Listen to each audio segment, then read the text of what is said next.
سورۃ فجر میں کہ یہ جو 10 دن ہیں یہ حج کے ہیں اور یہ لوگوں کے لیے بہترین اور بہت ہی بابرکت دن ہیں۔ تو اس طرح اللہ تعالیٰ نے فرمایا کہ یہ لوگوں کے لیے اوقات کار کے طریقے ہیں جو کہ چاند کی مختلف شکلیں بنتی ہیں۔ کبھی شروع میں چاند چھوٹا ہوتا ہے، پھر بڑھتا 14ویں چاند تک پہنچ جاتا ہے، اور پھر اسی طرح 14ویں سے پھر واپس جب ہوتا ہے تو چھوٹا ہوتا پھر آخری تاریخ یعنی 29 30 اس طرح سے ہوتی ہیں۔ تو یہ گنتی کے بھی لحاظ سے چاند سے ہی گنتی بھی شروع ہوتی ہے۔ تو اس طرح سے اللہ تعالیٰ نے یہ بات بھی جو تھی آپ صلی اللہ علیہ وسلم کو بتا کے یہ مسئلہ بھی حل فرما دیا۔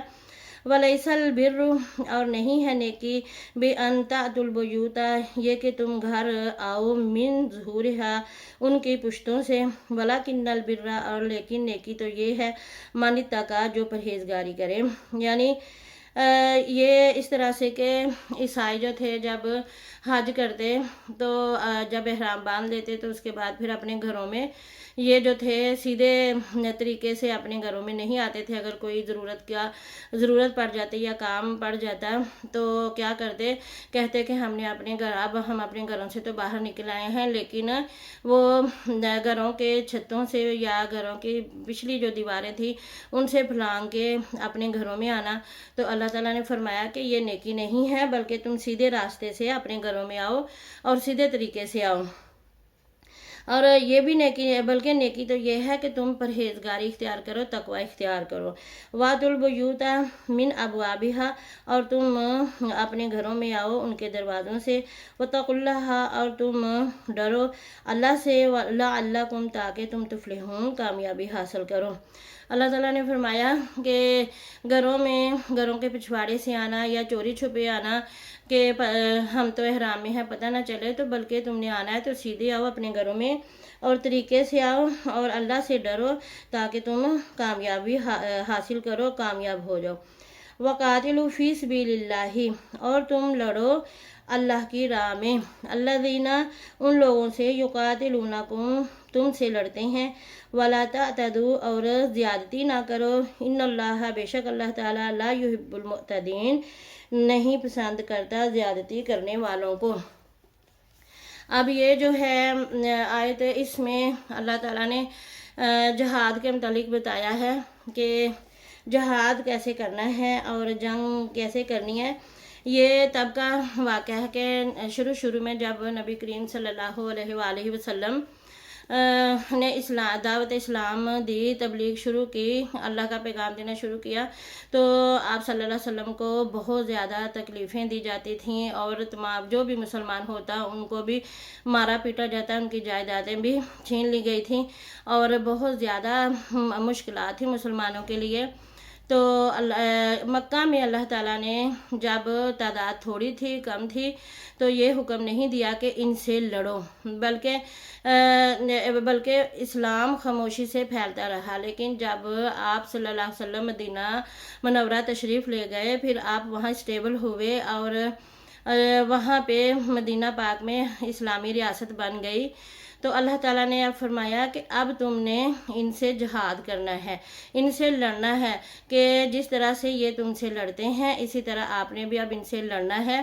اور اللہ تعالیٰ نے فرمایا کہ اپنی حفاظت کرنی ہے، کیونکہ جب مسلمان مکہ میں تھے تو کم تعداد میں تھے اور مسلمانوں کے پاس جو تھا سامان حرب بھی نہیں تھا، کیونکہ مسلمانوں کو انہوں نے کمزور کیا ہوا تھا، تمام قسم کی جائیداد اور ہر ایک چیز چھین لی ہوئی تھی۔ تو اللہ تعالیٰ نے فرمایا کہ اب تم مدینہ منورہ میں ہو، اب تمہاری اپنی ایک ریاست ہے، اب مضبوط ہو، تو اب مکہ والوں سے یا کسی بھی قسم کے جو کفار ہیں ان سے آپ مقابلہ کر سکتے ہیں اور کریں۔ اور اسی طرح پھر جنگ بدر ہوئی اور جنگوں کا سلسلہ شروع ہوا، اور آپ صلی اللہ علیہ وسلم نے پھر اللہ کے حکم سے شروع کیا، کیونکہ اللہ تعالیٰ نے فرمایا کہ جب تک تمہارے پاس اتنی قوت نہیں آتی کہ تم دوسروں کا مقابلہ کر سکو، تو اپنا کام جو ہے وہ اصلاح کے ساتھ کرو، اور جب تمہارے پاس اتنی قوت ہو تو پھر ان سے مقابلہ کرو۔ اور آج بھی دیکھیں کہ مسلمان جو ہیں اتنے امیر ہیں، تمام ممالک 57 سے اوپر ہے ہمارے، اور دیکھیں اگر ہم اس آیت کے مطابق دیکھیں تو ہمارے فلسطین میں آج کتنی بربریت ہو رہی ہے، اور اسرائیل نے کیا تباہی مچائی ہوئی ہے۔ کیا مسلمان اب کمزور ہیں؟ کیا مسلمانوں کے پاس کچھ نہیں ہے؟ سب کچھ ہے، لیکن ایمان کی کمی ہوئی ہے کہ ایمان مکمل نہیں ہے۔ ہر کوئی اپنی دولت کے لیے، اپنے عہدے کے لیے جو ہے وہ لڑ رہا ہے، یہ نہیں سوچتے۔ کوئی بھی مسلمان حکمران اچھے طریقے سے ان کو یہ نہیں آگے سے جواب دے رہا کہ بھئی مسلمان ہیں، ان کا اپنا وطن ہے، ان کا اپنا ملک ہے، تو ان کی مدد کی جائے یا اسرائیل کو آگے سے جواب دیا جائے۔ لیکن سب کیا ہوا ہے آج کل کہ اللہ تعالیٰ کی آیت کے مطابق نہ تو مسلمان کمزور ہیں، اور نہ ہی مسلمان جو ہیں وہ ان کے پاس دولت نہیں ہے، نہ ہی ان کی آبادی کم ہے، لیکن شیطان نے ایسے ہمارے مسلمانوں کے دلوں میں روب ڈالا ہوا ہے اور لالچ ڈالا ہوا ہے دولت کا، کہ اپنے مفاد کی خاطر ہر کوئی جو ہے وہ اس بات پہ چپ ہے کہ ان غریب فلسطینیوں کی مدد کی جائے، اور اقوام متحدہ کو بتایا جائے کہ جس طرح سے تم چاہتے ہو تمہارا ایک بندہ مر جائے تو تم اتنی واویلا کرتے ہو، اور کیا مسلمانوں کی عزتیں نہیں ہیں، مسلمانوں کی جانیں نہیں ہیں؟ سارے مسلمان اگر یہ اسلامتی کونسل بنائی ہوئی ہے، اگر مل کر قرارداد پیش کریں تو اقوام متحدہ کو بھی نظر آ جائے کہ ہاں مسلمان جو ہیں یہ چاہتے ہیں کہ امن، مسلمان اور اسلام تو ہے یمن کا نام، لیکن کفار کو اور اسرائیل کو تو ہم سے دشمنی ہے ازل کی، تو یہ بہانے تلاش کرتے رہتے ہیں۔ لیکن ہمارے اللہ پاک نے فرمایا کہ اللہ کی راہ میں جب لڑنا ہے تو پھر زیادتی نہیں کرنی، اور اللہ تعالیٰ زیادتی کرنے والوں کو پسند نہیں کرتا۔ تو ہمارے نبی کریم صلی اللہ علیہ وسلم بھی جب کہیں دستہ بھیجتے جنگ کے لیے، جہاد کے لیے، تو آپ صلی اللہ علیہ وسلم فرماتے امیر کو کہ بھئی دیکھیں جب تم کسی علاقے کو فتح کرو تو وہاں کی عورتوں، بچوں، بوڑھوں، معذوروں، حتیٰ کہ جانوروں اور فصلوں کو نقصان نہیں پہنچانا۔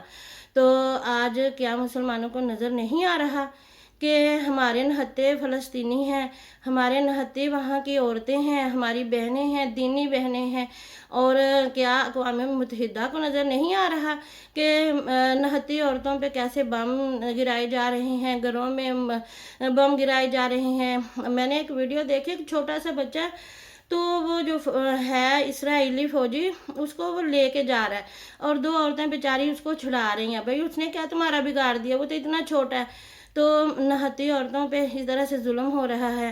اب محمد بن قاسم نہیں نظر آتا، اب عمر کی حکومت نہیں ہے، اب ایسے لوگوں کی حکومتیں ہیں جو دنیا دار ہیں۔ کیا ہم نے دنیا میں بیٹھے رہنا ہے؟ کیوں نہیں آپ سب مل کے قرارداد پیش کرتے؟ کیوں نہیں آپ سب کہتے؟ کیوں عرب ممالک نہیں اٹھتے کہ ہمارا تیل تو تمہارے گھروں میں جا رہا ہے اور ہماری وجہ سے تم اتنے امیر ہو رہے ہو، اور کوئی نہیں اٹھ کے للکارتا؟ تو اللہ تعالیٰ یہ نہیں، ہم سب نے اللہ کے حضور جو نا پیش ہونا ہے، اور اللہ نے وہاں یہ نہیں پوچھنا کہ تم امیر تھے یا غریب تھے۔ ہر عوام، چاہے کوئی عربی ہے، چاہے کوئی اسلامی ہے، چاہے پاکستانی ہے، عوام جو ہے وہ پریشان ہے، وہ سب رو رہے ہیں کہ ہم کیسے مدد کریں، اور دعائیں بھی تبھی قبول ہوتی ہیں جب جذبہ ہو۔ تو اللہ تعالیٰ ہمارے مسلمان حکمرانوں کو ہدایت دے کہ اپنے فلسطین کی حفاظت کریں، اور اپنی قرارداد اس طریقے سے مضبوط کریں کہ ان سے کہیں کہ ہم بھی تمہاری پروڈکٹس بند کر رہے ہیں، ان سے کہیں کہ ہمارا تیل ہم بند کر لیں گے تو تم اپنے جہاد کیسے چلاؤ گے، تم اپنے اسلحے کیسے بناؤ گے؟ تو جب آگے سے کوئی ڈٹ جائے تو پھر جہاد یہ نہیں ہے کہ جنگ کی جائے، لڑائی کی جائے، مار کٹائی کی جائے اور بم گرا جائے۔ جہاد اس طرح سے بھی ہوتا ہے کہ اپنے علاقے کے اپنے سب مل کے جو اپنی پروڈکٹس ہیں وہ کہیں جی ہم تمہارے پاس نہیں بھیجیں گے اور تمہارے جو پروڈکٹس ہیں وہ ہم نہیں لیں گے، تو یہ بھی جہاد ہے۔ اور اچھے طریقے سے زبان سے بول کے سمجھا کے بھی جہاد کیا جا سکتا ہے، اور زیادتی نہ کی جائے۔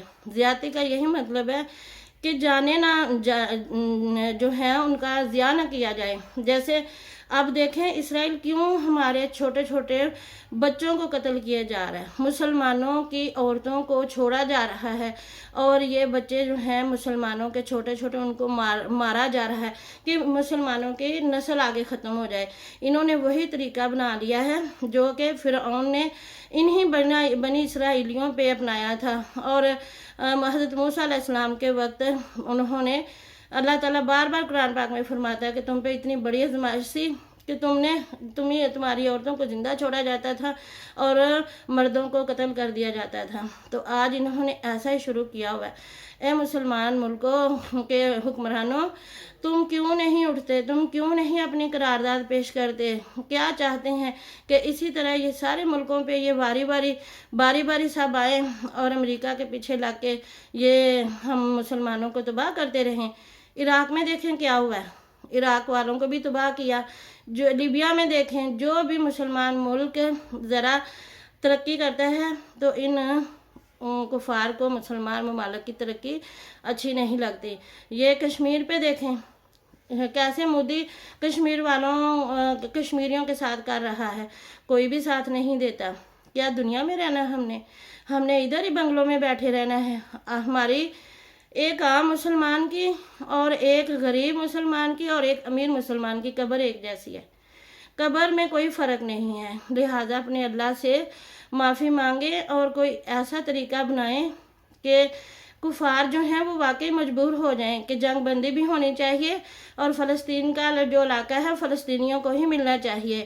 ہمسایہ ہمیشہ برا بن کے نہیں، اچھا بن کے بھی رہنا چاہیے۔ کشمیریوں کے ساتھ بھی ہمسایوں کی طرح اچھا سلوک کیا جائے تو لڑائی ہو ہی نہ، جنگ ہو ہی نہ۔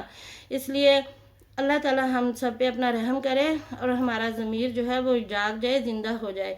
صدق اللہ العظیم و صدق اللہ رسولہ الکریم۔ انشاءاللہ آگے ہم یہی آیات چلتی جا رہی ہیں جہاد کے بارے میں، انشاءاللہ ہم آگے پھر پڑھیں گے۔ اگر کسی کو میری یہ بات بری لگے تو میں معافی چاہتی ہوں، لیکن اس میں نے کسی کو برا نہیں کہا، اللہ کا حکم سنایا ہے۔